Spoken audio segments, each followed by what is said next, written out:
Pihak Subdit Remaja Anak dan Wanita di Reskrimum Polda Metro Jaya tetap akan memproses kasus fitnah yang diduga dilakukan Gubernur DKI Jakarta Basuki Cahayapurnama alias Ahok terhadap ibu rumah tangga asal kota Jakarta Utara Yusri Isnaini.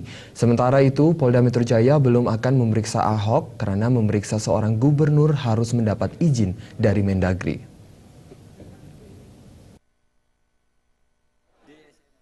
Direktur Reserse Kriminal Umum Polda Metro Jaya Kombes Pol Krisnamurti menegaskan pihaknya masih memproses kasus fitnah yang diduga dilakukan Gubernur DKI Jakarta Basuki Cahayapurnama alias Ahok terhadap ibu rumah tangga asal Koja, Jakarta Utara Yusri Isnaini.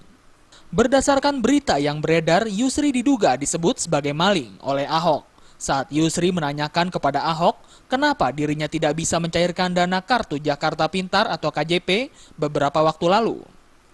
Krisna mengaku kasus ini tidak mudah untuk diungkap karena diduga ada oknum lain yang mempermainkan Yusri sehingga Yusri dapat mencairkan uang KJP, padahal saat ini KJP tidak dapat dicairkan lagi, hanya dapat dibelanjakan untuk kebutuhan sekolah. Menurut Krisna, di Reskrimum Polda Metro Jaya, hingga saat ini masih memeriksa sejumlah saksi untuk mengungkap kasus ini. Sedangkan untuk pemeriksaan Ahok, di Reskrimum Polda Metro Jaya belum menjadwalkannya, karena pemeriksaan terhadap seorang gubernur harus izin dengan Mendagri. Makanya kan layak kalau beliau merasa dulu kok jadi seperti ini gitu loh. Jadi ibu itu dapat 300 sekian, dipotong 70.000 untuk yang ngurus. Jadi bukan berarti menghina ibu itu ya? Dia dicari nanti siapa yang maling, mungkin ada yang memang maling kartu itu. Tapi gitu. Ada rencana untuk saksi ahli Pak ya? Belum sampai dong, itu kan kita lihat konstruksi.